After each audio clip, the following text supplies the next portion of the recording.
예수님께서 유월절을 맞이하여서 예루살렘 성전에 오신 이야기. 예루살렘에 오시고 성전에 갔는데 성전에 이제 장사치들이 막 있고 짐승들이 있어서 예수님이 다 쫓아시는 그런 장면을 함께 보았습니다. 그게 이제 유월절 기간이 되어서 사람들이 몰려왔다고 했잖아요.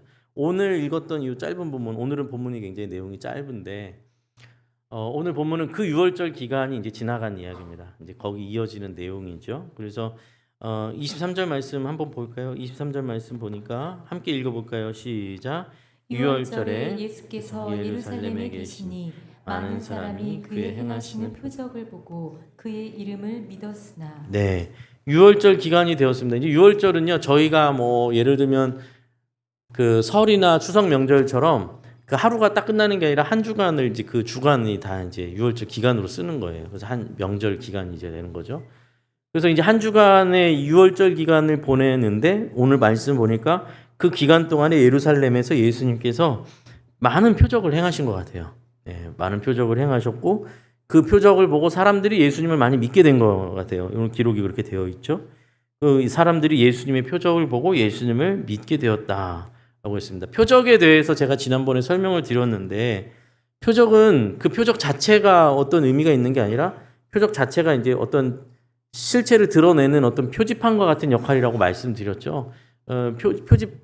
표적 자체가 목적이 아니고 표지판을 보듯 표지판을 보고 따라가듯 길을 따라가듯 계속해서 이 표적은 예수님을 향해서 이제 길을 안내하고 있는 거죠. 그러니까 예수님께서 표적을 주셨다라는 건 표적 자체가 목적이 아니라 표적을 통해서 가야 할 길이 있는데 봐야 할 곳이 있고 실체에 도달해야 되는 곳이 있는데 그게 뭐냐 했을 때는 예수님이 누구신가를 깨닫는 일에 이제 쓰이는 거예요. 예수님께서 베푸신 표적들은 예수님이 누구신가, 예수님의 저희가 사역과 생애를, 저 행적을 지금 추적하면서 같이 읽고 있는데 예수님께서 끊임없이 말씀하시고 예수님께서 어떤 표적들을 행하시고 이적들을 행하시는 이것들은 다름 아니라 예수님이 누구신가, 그분이 누구신가를 계속해서 깨달아가는 과정으로서 표적을 우리에게 주셨다라는 겁니다. 너무 사실 그렇게 어려운 얘기가 아니죠. 단순한 이야기예요. 그런데 이 단순한 이야기가 사실은 생각보다 어렵습니다. 예. 너무 제가 쉽게 몇 번 설명드렸고 다 이해하시는데 뭐 설명을 그렇게도 설명드렸죠. 뭐 고속도로를 타고 오다가 시흥이라고 이제 표지판이 나오면 이제 이 길로만 계속 가면 시흥이구나. 이제 그게 표적이란 말이죠. 근데 문제는 그 시흥, 이제 경기도에 딱 들어와서 시흥 딱 떴더니 이게 표지판이 있는 걸 보고 거기서 도착했다. 거기서 시동 끄고 주차 세워버리면 아무것도 아닌 거잖아요. 시흥이 온 게 못 되는 거란 말이죠. 그런데 의외로 많은 사람들이 예수님의 표적을 보면서 예수님이 누군지를 깨달아가는 게 아니라 그 표적에서 멈추는 경우가 많다라는 거예요. 그래서 오늘 본문은 사실 그 부분을 이야기하고 있는 겁니다. 먼저 저희가 조금 사전 지식으로 좀 알아야 될 내용이 뭐냐면요. 이 당시에 이스라엘 사람들, 유대인들은요, 정말로 애타게 메시아를 기다리고 있었어요. 메시아를 정말 기다리고 있었습니다. 메시아는 구원자잖아요. 구원자를 기다리고 있었습니다. 뭐 저희는 일제강점기의 역사가 있으니까 조금 이해할 수 있겠지만 사실 그보다 더하죠. 왜냐하면 저희는 일제강점기가 그렇게 긴 기간은 아니었는데도 그렇게 굉장히 고통스러운 역사였잖아요. 그런데 이들은 수백 년 동안 지금 나라를 잃고 포로로 끌려갔다 돌아오기도 하고 온갖 순환과 수모를 겪고 고통 속에 있었던 민족이 이스라엘 민족이란 말이에요. 그죠? 그 사이에 뭐 자기들을 다스리던 나라들도 수차례 바뀌었어요, 이미. 이제는 로마 제국 아래서 신음하면서 고통 속에 있는 이스라엘 사람들입니다. 근데 예언자들의, 선지자들의 예언을 통해서, 구약의 말씀을 통해서 구원자가 올 거라고 메시아가 올 거라고 예언을 들었단 말이죠. 이 말씀에 예언들이 되어 있어요. 구원자가 올 것이다. 메시아가 올 것이다. 그러니 그들이 메시아를 얼마나 기다렸겠습니까? 그런데 여기서 문제는 뭐냐면 이들이 메시아를 간절히 기다리긴 했는데 메시아에 대해서 한 가지 모르는 사실이 있었습니다. 깨닫지 못한 게 있었어요. 뭐였냐면요. 그게 굉장히 중요한 거죠. 메시아가 하나님의 아들이 오실 거라는 것에 대해서 생각을 하지 못하고 있었어요. 그러니까 메시아 하면 그들이 생각하는 메시아는 그야말로 다윗 아니면 다윗 이상의 어떤 존재, 엘리야, 엘리야 이상의 어떤 존재로서 영웅 호걸이 됐든 아니면 신령한 어떤 선지자가 됐든 대단한 사람이 올 거기로 생각은 했어요. 그런 메시아가 올 것이다. 그렇지만 그가 하나님의 아들 신이 곧 올 거라고까지는 생각 못 하고 있었어요. 자, 제가 왜 이 말씀을 드리냐면 그들이 생각하고 있는 메시아, 기다리고 있는 메시아라는 그 그림이 있었다라는 거예요. 어느 정도 기대감이 있었고 기대하는 그림이 있었어요. 근데 그 그림이 하나님의 아들이 올 것이라는 기대는 생각하지 못했고 또 한 가지는 그 메시아가 와서 십자가에 못 박혀 죽는 이런 식의 결말을 생각은 전혀 하지 않고 있다라는 거죠. 어떤 기대를 갖고 있었을까요? 우리의 이 한을 풀어줄 메시아, 이 로마 제국을 뒤엎고 이 우리 이스라엘을 다시 그 다윗과 이 솔로몬의 영광의 그 시대로 그 이상으로 복귀시킬 그 메시아를 엄청나게 기다리고 있었단 말이죠. 그래서 이제 이 역사를 통해서나 아니면 성경을 통해서나 보면 그런 흔적들이 많이 보여요. 뭐냐면 그 시대 가운데 조금 독특한 사람이 나오면요. 그럼 사람들이 우하고 가서 보는 거예요. 혹시 메시아가 아닐까 싶으니까. 뭔가 좀 사람들이 이렇게 대단한 사람, 어떤 사람이 주목받을 만한 사람, 어떤 말을 굉장히 잘해서 사람들이 막 몰려든다든지 아니면 어떤 뭐 이런 뭔가 신비한 일이 있으면 사람들이 막 몰려드는 겁니다. 혹시 메시아가 아닐까 싶으니까. 그렇죠? 그런 의미에서 예수님도 후보 중에 한 명이었어요. 메시아 후보. 왜냐하면 예수님께서 막 이적을 베풀기도 하고 병든 자를 고치시기도 하고 귀신을 쫓아내고 하니까 사람들이 깜짝 놀라죠. 이 정도면 메시아가 아닐까라는 생각을 하는 거죠. 많은 군중들이 예수님을 그렇게 보기도 했지만 사실은 더 엄밀하게 긴장하고 사실은 더 기대감을 가지고 지켜본 사람들이 있어요. 누구냐면 바로 그들이 이 종교 지도자들이 바리새인과 같은 사람들입니다. 사실 이들은 정말 메시아를 기다렸어요. 메시아를 기다렸고 메시아가 오면 자기들이 제일 먼저 알아봐야 된다고 생각했죠. 왜냐하면 그들이 자기들이 종교 지도자일 뿐만 아니라 유대인 이스라엘의 민족 지도자지 않습니까? 그러니까 메시아를 바르게 알아보고 그를 메시아로서 어떻게 세워야 될지 뭐 이런 생각들을 계속 하는 거죠. 근데 예수님이 등장했을 때 예수님의 말씀이 범상치 않고 평범하지 않을 뿐만 아니라 놀랍고 또 예수님께서 이적을 베푸시는 내용들이 계속해서 들려오잖아요. 뭐 지금은 무슨 사건이 있으면 바로 핸드폰 들어서 이렇게 찍잖아요. 근데 그 당시에는 그런 게 없죠. 소문이잖아요. 말로 듣는 소문이잖아요. 예수에 대한 소문이 퍼지는데 이게 도대체 믿기 힘든 얘기들이 계속 들려온단 말이죠. 병든 사람이 고쳐지고 뭐 별의별 얘기는 다 나오는 거 아닙니까? 뭐 오병이어 사건은 막 5천 명이 먹고도 남고 막 이런 일들이 막 나오니까 처음에는 보면 바리새인들과 이 종교 지도자 서기관 종교 지도자들이 예수님을 쫓아다니면서 호의적으로 예수님을 대하는 걸 보게 돼요. 그러면서 예수님이 이 사람이 진짜 메시아일까 하는 마음에 예수님께 가서 막 질문도 하고 당신이 그 사람인가? 뭐 사실은 뭐 이제 좋은 마음이었겠죠. 처음에는 그런 의미에서 본다면. 그런데 시간이 지날수록 어떻게 될까요? 안 맞는 거예요. 자기들이 생각하고 있었던 메시아 상하고 너무 안 맞아요. 자기들이 기대하고 있는 메시아 상하고 안 맞아요. 이제 이 이스라엘을 회복시켜야 되는데 그 능력은 있어 보여요. 뭐 대단한 어떤 신비한 능력을 보여줘요. 근데 자꾸 만나는 사람들, 찾아다니는 사람들이 영 별 일 없는 사람들만 쫓아다닌단 말이죠. 막 죄인들을 만나러 다니고 세리 찾아다니시고 심지어 창녀도 막 용서해 주시는 것 같고 그러니까 점점 막 부딪히는 장면이 이제 앞으로 계속 저희가 보게 될 장면이에요. 아니 뭔가 당신 누구요? 이제 자꾸 이렇게 되는 거죠. 당신 도대체 정체가 뭐요? 이렇게 되는 거예요. 심지어는요, 여러분, 세례 요한조차도 헷갈려해요. 그래서 예수님한테 제자들을 보내가지고 당신이 정말 우리가 기다렸던 그분 맞습니까? 이렇게 질문하는 장면이 나와요. 그만큼 예수님이 생각했던 메시아에 대한 생각이 그만큼 굳어져 있었어요. 이스라엘 백성들이. 그래서 예수님을 보면 볼수록 더 예수님을 알아보는 게 아니라 점점 더 예수님과 멀어지는 거예요. 그래서 나중엔 결국 어떻게 됩니까? 예수님을 십자가에 못 박아 죽이는 자리까지로 나아가게 되는 것이죠. 오늘은 그 지점을 이제 생각하는 겁니다. 오늘 중요한 내용은 바로 거기에요. 유월절이 되었고 많은 사람들이 예루살렘에 몰려와 있습니다. 이스라엘 전역에서 몰려왔을 뿐만 아니라 이웃 나라에서까지 다 몰려와 있습니다. 유대인 이스라엘 사람들이 예루살렘에 가득합니다. 그런데 그곳에서 예수님께서 그 유월절 기간에 이적들을 보여주셨고 기적들을 보여주셨어요. 제가 지금은 기적이라는 표현을 썼어요. 그렇죠? 표적이라고 안 하고 기적이라고 썼어요. 제가 두 단어를 좀 분리해서 지금 의미를 좀 담아서 쓰느라고 그렇습니다. 기적이었어요. 예수님께서 하시는 일들은 기적입니다. 기적이라는 건 기이한 일들이죠. 놀라운 일들, 믿기 힘든 일들이에요. 기적을 행하셨어요. 그런데 성경은 뭐라고 기록하고 있죠? 그걸 표적이라고 말하고 있어요. 그렇죠?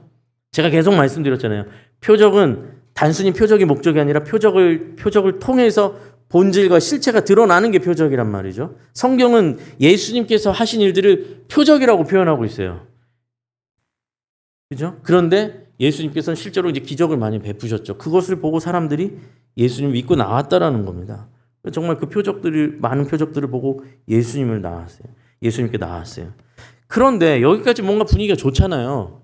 그래서 예수님께 이제 주목되었고 분위기도 이제 기대감이 막 넘치고 예수님께서 뭔가 하실 것 같고 그런데 24절 보면 내용이 이상하게 흘러가거든요. 24절 말씀 함께 읽어볼까요? 시작. 예수는 그의 몸을 그들에게 의탁하지 아니하셨으니 이는 친히 모든 사람을 아심이요. 예루살렘에 많은 사람들이 예수님을 믿기 시작했다고 하는데 그래서 분위기가 좋잖아요. 사람들이 예수님 앞에 막 나왔고 예수님 믿기 시작했다는데 근데 이 내용을 보니까 예수님은 그들에게 예수님의 몸을 의탁하지 않았다라고 말씀해요. 좀 뭔가 내용이 좀 이상하죠. 근데 여러분 여기서요. 많은 사람들이 예수님을 믿었다 하는 이 믿었다라는 말과 예수님이 그들을 의탁하지 않았다, 의탁하다라는 단어가 두 개가 이제 믿었다와 의탁했다라는 단어로 번역을 했잖아요. 그런데 사실상 이제 성경이 쓰여진 이 원래 원문 헬라어로는 두 단어가 믿었다, 의탁했다 다른 단어가 아니라 같은 단어예요. 같은 단어. 피스티오라고 해가지고 믿는다, 뭐 신임한다, 의지한다, 믿는다라는 단어를 동시에 같은 단어를 쓴 거예요. 같은 단어예요, 실제로. 근데 번역할 때 좀 더 뭐 이렇게 번역을 한 거죠. 그런데 사실 그렇게 보면 더 이상해요, 이 내용이. 왜냐하면 어떤 내용이 되는 거죠? 사람들은 예수님의 표적들을 보고 사람들은 예수님을 믿기 시작했는데 많은 사람들이 예수님을 믿었는데 어떻게 된다고 24절 보면 예수님은 그 사람들을 믿지 아니하였다. 이렇게 되는 거예요. 그 좀 이상하죠. 많은 사람들이 예수님을 믿기 시작했는데 예수님을 믿었는데 예수님은 그들을 믿지 않았다. 좀 이상하잖아요. 어떻게 이러지? 좀 더 볼까요? 뒤에 보면 25절에 좀 더 부연 설명이 있어요. 반복해서 나오는 25절 함께 읽겠습니다. 시작. 또 사람에 대하여 누구의 증언도 받으실 필요가 없었으니 이는 그가 친히 사람의 속에 있는 것을 아셨음이니라. 네. 뭐지 할 때 보면 뒤에 해설이 붙어 있어요. 예수님께서 그들을 믿지 아니하셨으니 24절 이는 친히 예수님께서 모든 사람을 아심이요. 그죠? 25절 또 사람에 대하여 누구의 증언도 받으실 필요가 없으니 마찬가지로 이는 그가 예수님께서 친히 사람의 속에 있는 것을 아셨음이니라. 이게 이유예요. 보니까. 이건 또 무슨 이야기인가? 예수님께서 사람을 알되 그 속을 그 중심을 다 아셨다라는 거예요. 근데 사실 이건 예수님이 사람을 다 안다라는 말은 우리는 모르는 말입니다. 사실은요. 정확하게 말하면. 무슨 말이냐면 저희는 누구 속을 다 알 수가 없거든요. 경험해보지 못한 일이에요. 여러분 혹시 진짜 친한 친구를 떠올리면서 나는 그 사람 다 알아. 난 농담 삼아 저희 부부끼리 그런 말도 하잖아요. 당신 속에 내가 몇 번 들어갔다 나왔는데 이런 말을 하지만 그렇다고 정말 다 아냐면 다 몰라요. 그죠? 입장 바꿔 생각하면 때로는 외로워요. 그쵸? 세상 사람들이 누가 나를 진짜 100% 다 안다? 말할 수 있는 사람이 있다고 생각하세요? 없죠. 많이 알죠. 남편이 나를 많이 알고 아내가 나를 많이 알고 부모님이 저를 많이 알지만 진짜 나를 다 아는 사람이 세상에 어디 있겠어요. 심지어는 나도 내 속을 다 모르잖아요. 그렇죠? 어쩔 때 보면 내가 나한테 깜짝 놀랄 때도 있잖아요. 그게 인간이거든요. 그게 인간이에요. 그런데 예수님이 아셨다라는 말은 이런 저희 수준에 아는 이런 식의 많이 알았다. 이런 내용이 아니라 진짜로 아시는 거란 말이에요.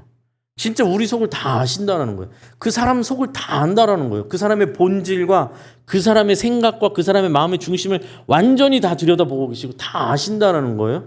그런데 그게 이유가 되어서 지금 성경대로라면 그것이 이유가 되어서 그 사람들이 예수님을 믿는다고 나왔는데 그 사람들 믿지 않는다는 거예요. 자, 그럼 맥락상 뭐가 될까요? 무슨 내용이 되겠습니까? 그들이 예수님을 믿으러 나왔으나 그들의 믿음을 인정해주지 않으셨다라는 겁니다. 그들의 믿음을 믿을 만한 믿음으로 받아주지 않으셨다라는 거예요. 그럼 또 이건 또 무슨 이야기일까요? 그들의 중심을 보시는 예수님께서 그들이 가지고 나온 그들이 가지는 마음의 믿음이 예수님께서 합당하게 받을 수 있는 믿음이 아니었다라는 겁니다. 그래서 이건 왜 그랬을까 생각해 본다면 제가 몇 차례 계속 설명드렸던 것처럼 그들이 예수님 앞에 나왔던 이 믿음은 표적을 통해서 그 표적을 통해서 예수님이 누군지를 알아보고 참 예수님을 향해서 나온 것이 아니라 그 표적과 기적을 보고 그 기적에 머물러 있는 믿음으로 예수님 앞에 나왔다라는 것이죠. 실제로 보면 지난주에 나왔던 것처럼 예수님께서 상인들 다 쫓아내고 막 이렇게 성전을 깨끗게 하자 유대인들이 당장에 나와서 묻잖아요. 너 이렇게까지 행동할 수 있는 게 무슨 배짱이냐? 우리한테 무슨 표적을 보여줄 수 있냐? 이렇게 따지잖아요. 예수님께서 뭐라고 말씀하시죠? 저 화려한 헤롯 성전을 무너뜨려라. 내가 3일 만에 다시 짓겠다. 그랬더니 그러면 그 예수님께서 내가 보여줄 표적이라는 거잖아요. 그때 그거 알아듣습니까? 못 알아들어요. 그리고 되게 어이없사잖아요. 이 사람 정신 나간 사람이었구나. 야, 저 46년 동안 짓고 아직도 짓고 있는 걸 네가 3일 만에 짓겠다고? 못 알아들어요. 또 심지어 이제 오늘 본문 지나면 3장으로 넘어가는데 3장에 가면 유명한 인물이 한 명 등장합니다. 누가 등장하냐면 니고데모라는 사람이 등장하죠. 니고데모는 굉장히 훌륭한 사람으로 보여요. 니고데모는 굉장히 율법을 가르치고 지도자로서 종교 지도자로서 또 민족 지도자로서 훌륭한 사람 같아요. 근데 그 사람이 예수님께 조용히 찾아와서 예수님을 굉장히 칭송합니다. 찾아와서 칭송해요. 뭐라고 말하냐면 이 율법을 가르치는 이 민족 지도자였던 바리새인 출신 니고데모가 예수님께 이렇게 말하죠. 랍비여, 선생님이요. 우리가 당신은 하나님께로부터 오신 선생님인 줄 압니다. 하나님이 함께 하시지 아니하시면 당신이 행하시는 이 표적을 아무도 행할 수 없습니다. 예수님을 알아본 것처럼 이렇게 말해요. 자, 그러면 니고데모야, 너야말로 진짜 보는 눈이 있구나. 너는 나를 알아봤구나. 이렇게 대화가 전개돼야 될 것 같은데 다음에 같이 보시겠지만 니고데모와 예수님의 대화는 그렇게 전개되는 게 아니라 너는 어찌하여 율법을 가르치는 자가 하나님 말씀을 알지 못하느냐. 이런 식으로 약간 혼나면서 배우는 시간이 돼버리거든요. 그러니까 니고데모가 예수님을 찾아왔는데 니고데모가 예수님, 당신의 표적을 보니 당신은 하나님께서 보내신 사람이 맞습니다. 당신의 표적은 하나님 보내시지 않으면 할 수 없는 표적입니다. 라고 나온 니고데모의 그 믿음을 예수님은 완전히 인정해 주지 않으셨단 말이에요. 왜냐하면 그도 표적에 머물러 있기 때문에. 자, 제가 지금 이 몇 번을 반복해서 말씀드렸는지도 모를 정도로 계속해서 반복해서 말씀드리고 있어요. 이 지점이 오늘 말씀의 핵심이기 때문에 그렇습니다. 믿는다고는 하나 인정받을 수 없는 믿음을 가졌다. 온전한 믿음이 아니다. 표적을 봐야 하는데 기적만을 본 믿음. 표적을 보긴 보았으나 표적이 가리키고 있는 실체를 보지 못하는 사람들. 자신이 보고 싶은 것만을 보는 사람들. 그래서 자기가 믿고 싶은 것을 믿는 그 사람들을 예수님은 믿지 않으셨다라는 거죠. 그들의 중심을 다 알고 계시기 때문입니다. 그게 이제 오늘 본문에서 드러나고 있는 내용이에요. 요즘 여러분 이제 TV 프로그램 중에요. 예능 프로긴 한데 이제 진지하게 진행되는 프로그램 하나 있어요. 요즘 젊은 사람들이 많이 보는 프로그램인데요. 제목이 뭐냐면 나는 솔로예요. 나는 솔로. 제목 보시면 아시겠지만 나는 솔로 내용이 뭐냐면 선남 선녀가 나와서 자기 짝을 찾는 그런 과정이에요.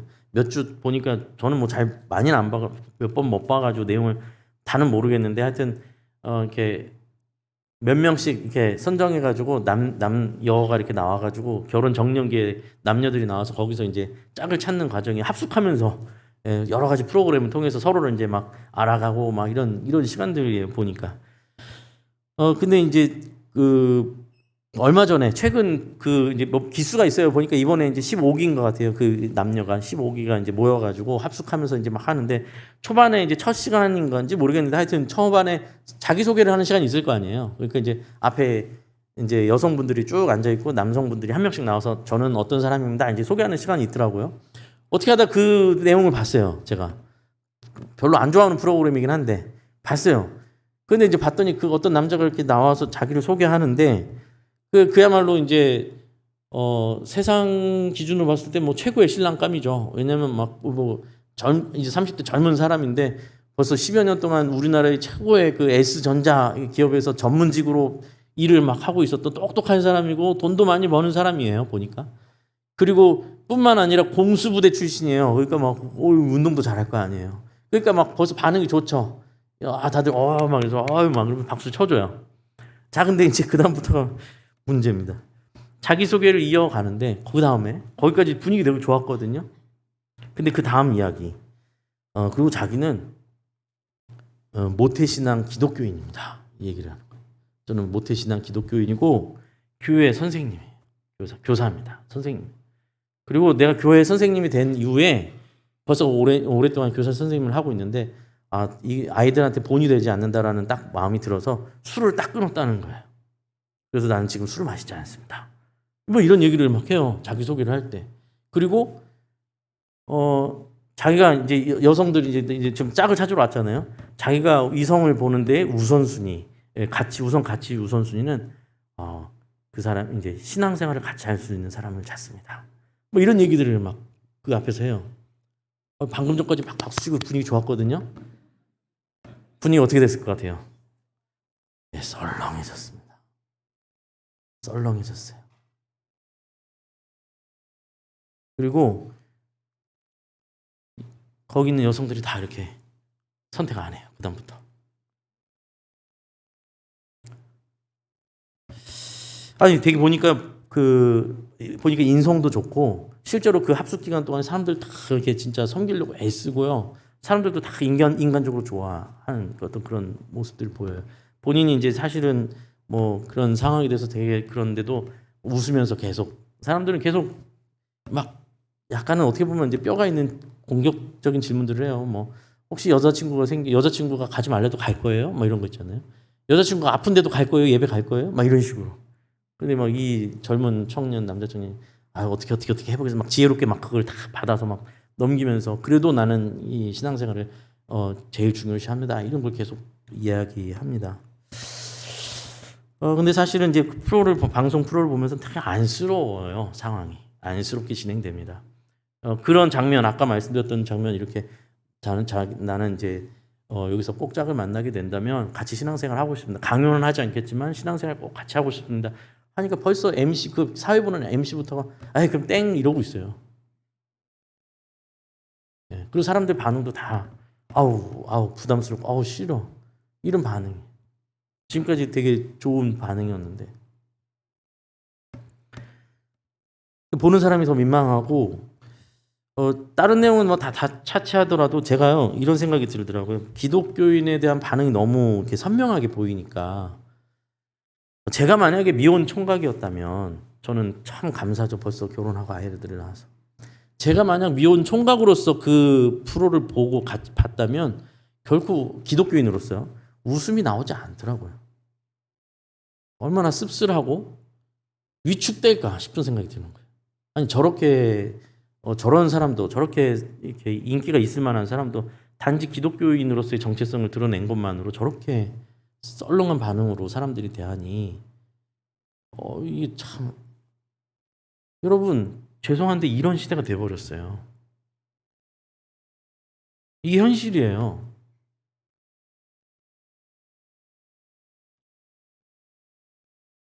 갑자기 왜 이런 이야기를 하시는가 뭐 이렇게 생각하실 수 있어요.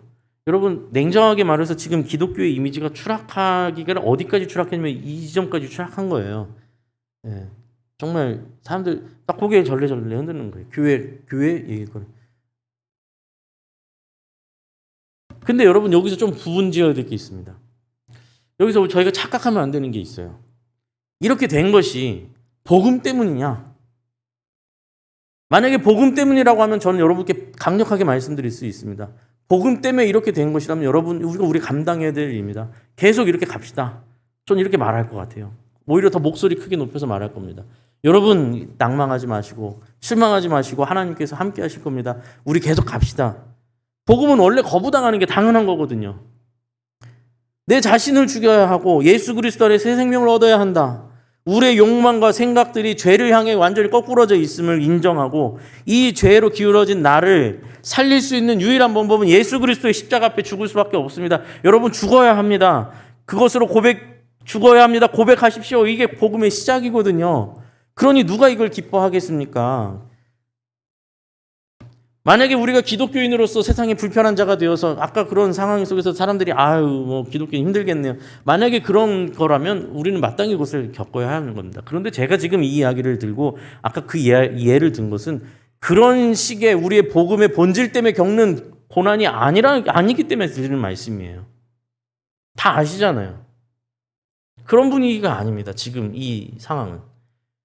복음 때문에 부담스러운 것이 아니라 복음의 본질 때문에 부담스러운 게 아니라 복음이 복음으로 보여지지가 않아서 부담스러운 거예요. 고리타분한 걸로 보이는 거예요. 아니 세상은 워낙에 세상이라는 것은 서로가 잘났고 서로가 높아지려 하고 서로가 서로를 짓밟고 이겨나가는 싸움 전쟁터잖아요. 그런 세상의 욕망과 죄의 권세 속에서 전혀 다른 통치의 삶을 살아가는 자, 그런 욕망에 동조하지 않고 욕망을 죽이고 세상과 맞서 있기 때문에 불편한 자가 된다면 우리는 그 길을 가야만 해요. 그런데 아까 말씀드렸던 방송에서나 오늘 이 시대의 젊은이들이 기독교를 불편해하고 가장 가기 싫어하는 종교로 기독교가 뽑힌 거 아세요?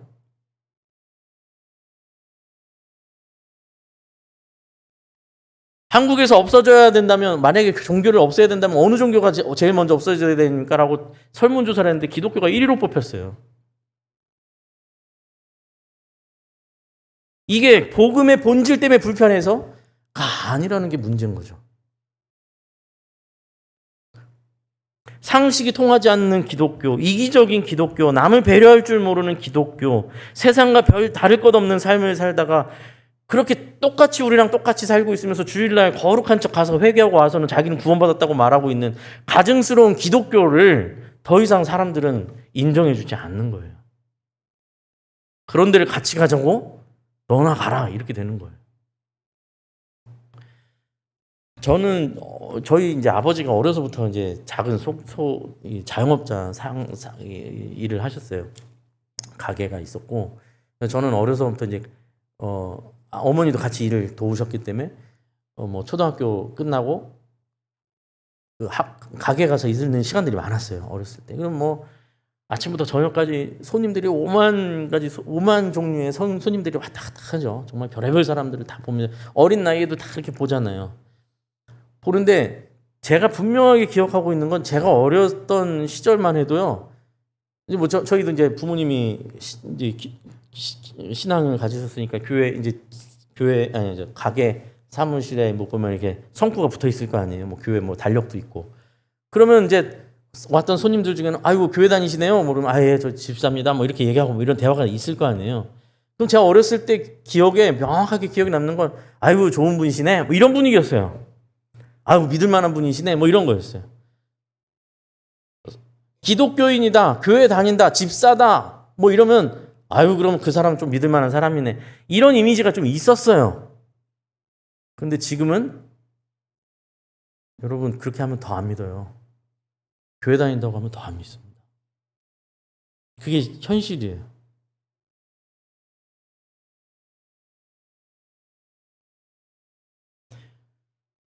최근에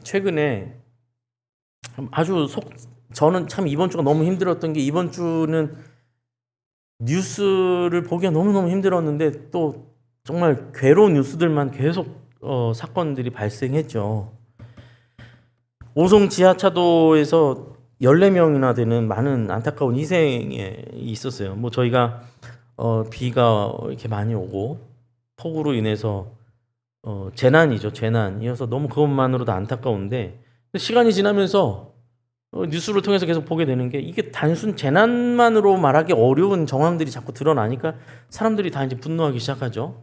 최초에 이제 연락을 받은 경찰들이 출동을 했어야 되는데 출동을 안 했다라는 게 이제 정황상 드러나기 시작했고, 그게 이제 걸릴 것 같으니까 출동했다고 기록을 조작했던 게 이제 또 정황이 드러나서 초기에 막 사람들이 이제 그 지하철을 지나면서 이거 큰일 날 것 같아서 전화를 했을 때 좀 빨리 초동 조치를 했으면 혹시 이런 여기까지 오지 않았을까 하는 그런 마음들이, 여전히 한국 사회에 이런 일들이 기본적인 수칙도 지키지 않고 그걸 또 덮고 엄폐하려고 하는 그런 모습들로 사람들이 막 분노하는 사건들이 일어나면서 굉장히 괴롭죠. 그런 거 보면 너무 괴롭습니다. 근데 거기에 더불어서 실종자를 찾기 위해서 군 병력이 투입이 됐는데 이제 해병대 젊은 청년들이 투입이 됐죠.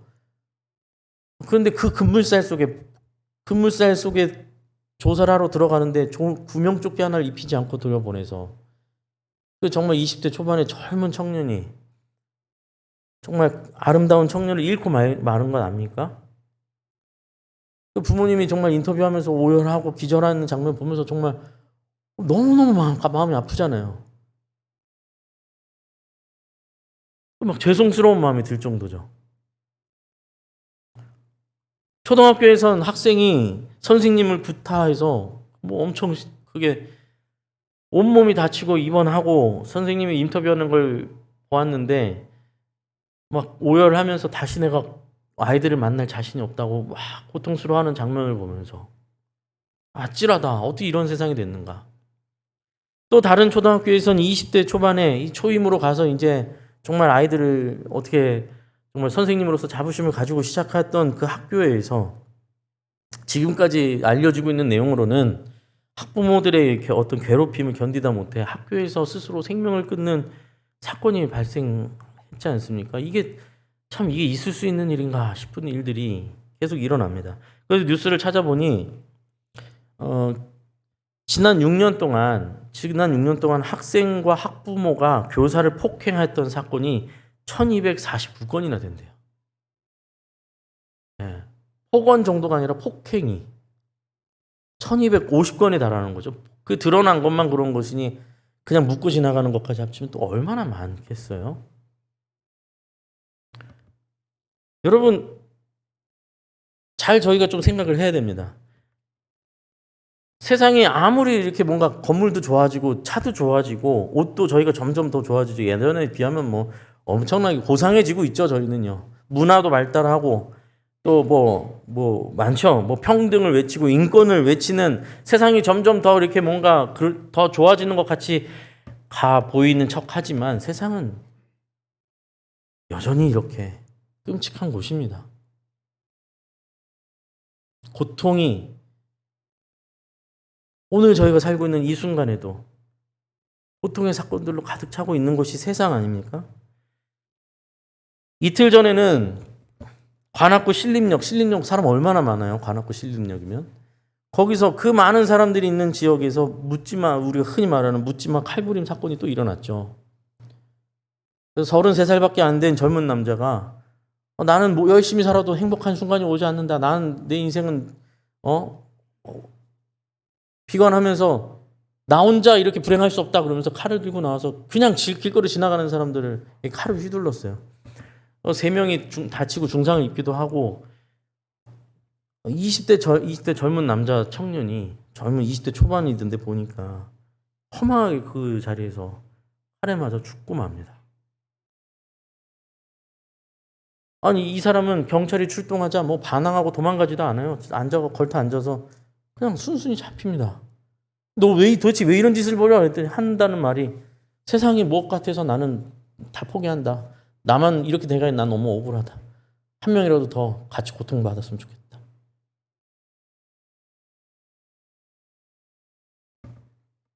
여러분 어쩌면 혹시 이제 저도 이런 생각을 했습니다. 아니 갑자기 왜 이 성경 얘기하시다가 갑자기 왜 이런 끔찍한 얘기들을 갑자기 계속 하시던가 이런 생각이 드실 수도 있겠어요. 그런데 여러분 아닙니다. 여러분 이런 비극의 세상에 우리는 책임을 가진 사람들이라는 거예요. 그 책임을 느끼지 못하신다면 여러분 다시 생각해 보셔야 됩니다. 우리가 빛으로 소금으로 부름을 받았다는 것을 잊으시면 안 됩니다. 우리가 비춰야 할 곳을 비추지 못해서 어둠이 생기고 있다는 것을 잊으시면 안 됩니다. 우리가 소금으로서 역할을 하지 못해서 부패가 일어나고 있다는 것을 여러분 잊으시면 안 돼요. 우리가 누구인지를 잊은 겁니다. 우리가 이 세상의 고통에 책임을 느끼지 못한다면, 그래서 저 사람들 왜 이렇게 불쌍해? 하여튼 안 될 사람들은 안 돼. 아니면 그저 패배자들의 변명에 불과해. 열심히 살았어야지. 이런 식으로 생각하고 나는 그래도 안전하니 감사하고 하나님 은혜입니다. 이렇게만 나만의 안위와 성공과 나만의 욕망의 싸움 속에 살아가고 계시다면 여러분, 죄송하지만 예수님을 믿는다나 예수님은 우리의 믿음을 인정하지 않으신다는 겁니다. 지금 그 이야기를 하고 있는 거예요. 여러분, 우리의 믿음이 도대체 어떤 믿음인지를 다시 한번 살펴보셔야 된다는 겁니다. 그들은 예수님의 표적으로 예수님이 누군지를 알아보지 못했어요. 예수님의 표적을 기적으로만 받아들였습니다. 자기들이 꿈꾸고 있는 메시아의 조건에 맞느냐 안 맞느냐만 봤어요. 그래서 그게 맞으면 그를 막 따르는 겁니다. 몸이 안 좋은데, 건강이 늘 걱정했는데 병을 고쳐주시니 저 사람이야말로 메시아구나. 쫓아가는 겁니다. 나는 먹고 할 게 없고 힘들어 죽겠는데, 당장 배고파 죽겠는데 오병이어 사건 보니까 저 사람을 왕으로 세우면 우리는 구원을 얻으리라. 예수님을 왕으로 추대하려고 막 몰아세웁니다.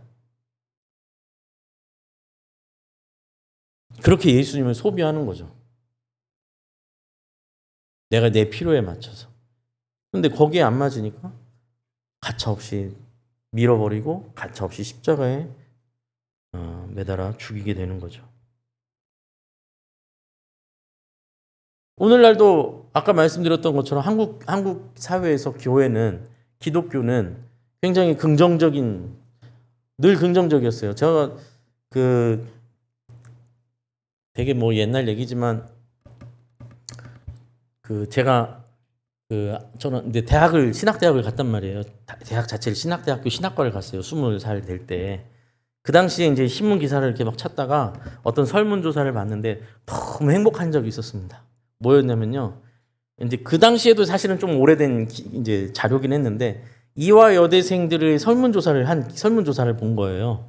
그래서 뭐였냐면 이화 여대생들의, 이제 제 기억에는 그게 한 80년대였나? 80년대 설문조사였던 것 같은데 정확하지는 않습니다. 하여튼 정확한 거 신문에서 본 건 맞아요.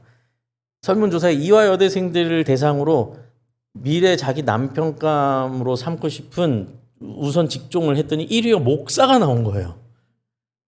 그래가지고 그걸 읽는 20살밖에 안 된 이 신학생이 얼마나 기분이 좋은지, 이야 그러면서 아무한테도 말은 안 하지만, 야 나중에 나도 목사가 되면, 전도사가 되고 목사가 되면 이렇게. 여러분, 지금은요 신학생들이 결혼하기 너무 힘듭니다. 결혼할 수가 없어요. 씁쓸한 얘기지만 제 블랙 코미디처럼 죄송해요. 이렇게 말씀드려. 현실은 현실이니까. 교회 성도님들도 자기 딸은 신학생한테 안 주려고요.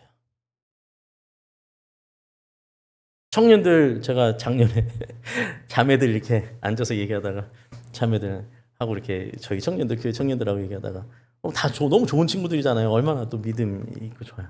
여러분, 혹시 신학생하고 결혼하고 싶은 사람 절대로 아무도. 그거 비난하는 게 아닙니다. 복음이 이렇게 만들었을까요? 복음이 이렇게 만들었으면 그건 마땅히 받아들여야죠. 아니니까 문제예요. 아니니까.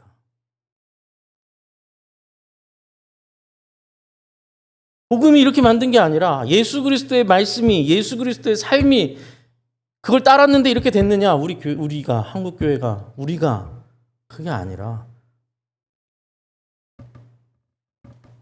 예수님이 가르쳐 주신 것, 예수님이 보여주신 표적을 따라간 것이 아니라 우리의 욕망대로 우리가 원하는 메시아, 우리가 원하는 신을 만들어 섬겼기 때문에 이렇게 된 것이죠. 교회가 힘을 잃었고 복음은 힘을 잃었고 교회의 이미지와 사람들에 대해 기대는 싸늘한 정도가 아니라 냉철한. 예수님을 표적으로 바로 본 자는 예수님을 바르게 만나야 합니다. 그분은 무엇을 계속 우리에게 보여주셨습니까? 예수님은 그 3년여의 그 공생의 기간 동안 많은 말씀을 하시고 이적과 표적을 가르치시면서 예수님은 어디를 향해서 계속 걸어가셨습니까? 십자가를 향해서 계속 걸어가셨습니다. 자신의 죽음으로 세상을 살리시는 희생과 사랑의 길을 우리에게 열어주셨습니다. 세상은 절대로 이런 얘기를 하지 않는데 서로 짓밟고 서로 높아지고 서로 더 가져야만 한다고 하는 세상 속에서 예수님은 정반대의 길로 가셨습니다. 그러나 우리가 그 예수님을 놓치고 나의 성공을 위한 메시아, 나의 자존심을 위한 메시아, 내 성취감을 위한 메시아를 그리고 따르고 있다면, 그래서 빛을 잃고 소금이 맛을 잃게 된다면, 그것이 오늘 우리의 주소라면 우리는 가슴을 치고 정말 회개해야 합니다. 어찌 이 땅의 비극들에 대한 책임이 우리에게 없다고 말할 수 있겠습니까? 우리는 구원받은 자로서 세상의 구원을 위하여 빛을 비추고 소금으로 부패를 막는 자리에 서 있어야만 합니다. 저렇게 허망하게, 저렇게 말도 안 되게 고통스러운 일들이 일어나면 우리는 다 같이 우리의 잘못으로 받아들여야 합니다. 우리가 제대로 하지 못해서, 교회가 바로 서지 못해서, 이기적인 신앙 때문에, 우리만을 돌아보기 때문에, 나 하나만 잘 살면 된 줄 알았기 때문에, 나 하나만 안전했으면 됐기 때문에, 내 자식만 굶지 않았으면 됐으니까. 그 신앙은 예수님께서 인정하시지 않는 신앙이다 라는 것을 오늘 본문에서 말씀하고 있습니다. 그나마 참 저는 감사하게 생각하는 게 뭐냐면요, 저희가 지금 뭐 이렇게 여름 성경학교도 진행하고 유치부 또 지금 유초등부 오늘까지 성경학교 진행하고 또 교회에서 이제 코로나가 끝나면서 사실 이건 저런 뭐 것들을 다시 이제 새롭게 시작하고 있잖아요. 뭐 봉사도 하고 성소도 다시 재정비하고 하는데 사실 어렵잖아요. 지금 다 형편도 어렵고 시간 내는 것도 굉장히 어려워서 많이 걱정하면서 계속 이 일들을 추진하고 있습니다. 그런데 참 감사한 건, 하나님께도 감사하고 성도님들께도 감사한 건 생각보다 참 많이 이렇게 애써서 동참하시려고 애쓰는 장면들이 이렇게 느껴져요. 저만 느끼는 게 아니라 이제 같이 하시는 분들도 다 그런 말씀들을 저한테 계속 주시더라고요. 주방 봉사도 그렇고 뭐도 그렇고 뭐 하려고 하면 그래도 힘들지만 나와서 이렇게 하시려고 하시는 모습들, 시간을 내서 어떻게 해서든지 함께 하려고 하시는 모습들, 도우려고 하시는 모습들, 참 감사하다는 생각이 들고, 나만을 위한 삶이 아니라 정말 주님께서 우리에게 따라오라 하신 그 길, 주님께서 우리에게 보여주신 그 길 우리가 따라가야 되지 않겠습니까? 그 길을 함께 걸었으면 좋겠습니다. 예수님께서 보여주신 그 길, 여러분 저희가 신앙생활을 하면요, 마지막으로 이 말씀을 꼭 드리고 싶어요. 신앙생활을 다들 지금 각자 몇 년, 최소 뭐 초신자도 있을 수 있지만 많이 오랜 시간들을 신앙생활을 하셨다면요, 여러분 우리는 그 고백을 할 수 있어야 됩니다. 이 시간 내가 예수님을 알고 믿기 시작한 후로부터 몇 년, 10년, 20년, 30년 나는 이렇게 변해왔어 라는 고백이 있어야 돼요. 지금도 이렇게 변해가고 있습니다. 그렇죠? 예수님을 알아가는 사람이 어떻게 변화되지 않을 수 있겠습니까? 예수님을 알아갈수록 나는 부서지게 되어 있고 깨지게 되어 있지 않습니까? 깎여나가게 되어 있거든요. 근데 그런 변화가 없어요. 그렇다면 뭔가 나는 내가 만들어 놓은 예수님을 믿고 있는 거예요. 주님은 우리를 그렇게 내버려 두지 않으세요. 우리가 그렇게 머물러 있고 고인물처럼 썩은 물처럼 되도록 하나님은 가만 내버려 두시는 분이 아니에요. 목사가 돼도 소용없어요. 제가 목사가 되면 뭔가 이제 이쯤이면 될 것 같았는데 전혀 그렇지 않고, 목사가 돼서 성경을 읽으면 또 성경이 되면 또 괴로워요. 부서지지 않은 내 인격이 더 선명하게 드러납니다. 어떻게 마음 편해 있을 수 있어요? 뉴스에서 저런 장면들 나오면 다 제 잘못 같고, 교회가 잘못됐으니 또 목회자들이 잘못한 것 같고. 그런데 우리는 마음 편히 나는 안전하니까 이렇게 살 수 있다고요? 그렇다면 뭔가 우리는 잘못되어 있는 거죠. 부탁드리고 싶은 것은 이제부터 우리는 계속해서 예수님의 행적을 읽어 나갈 거란 말이에요. 또 말씀을 계속 배우고 저희가 신앙생활 앞으로 계속 해 나갈 거 아닙니까? 예수님을 더 깊이 알아가시려고 애쓰셔야 되고, 그리고 그 예수님을 내가 만들어 놓은 어떤 내 소원에 가두지 마시고, 예수님께서 나한테 도대체 무슨 말씀을 하시는가? 예수님께서 어떻게 하셨는가? 성경은 도대체 뭐라고 나한테 말씀하고 계신가에 좀 집중을 해 주십시오. 그래서 그 말씀 앞에 나를 정직하게 세우고 그 말씀이 나를 비추고 나를 쪼갠다면 거기에 항복하고 순응하여 하나님께서 나를 빚어가시도록 나를 하나님 앞에 내어드리는 그러한 귀한 정말 주님이 인정하시는 주님이 의탁할 만한 그런 참된 신앙인이 되는 저와 사랑하는 시흥평안교회 성도님들 되시기를 간절히 소원합니다. 기도하겠습니다. 하나님 아버지 감사합니다. 주님의 말씀을 보고 예수님께서 하시는 말씀과 또 표적들을 저희가 봅니다. 그러나 주님, 우리가 우리의 생각과 우리의 뜻과 우리의 소원에 갇혀서 예수님의 표적을 기적에 머물지 않게 하여 주옵소서. 우리의 소원에 머물지 않게 하시고 예수님을 따르는 삶, 세상을 섬기는 삶, 어둠을 비추는 삶, 부패를 멈추는 삶, 그 자리에 우리가 있게 하여 주옵소서. 나 하나의 안위와 성공과 부를 위하여 사는 그런 인생 되지 않게 하시고 주님께서 인정하시는 믿음, 주님께서 의탁하실 만한 믿음, 저희 그런 믿음의 자녀들 될 수 있도록 은혜로 우리를 인도하여 주옵소서.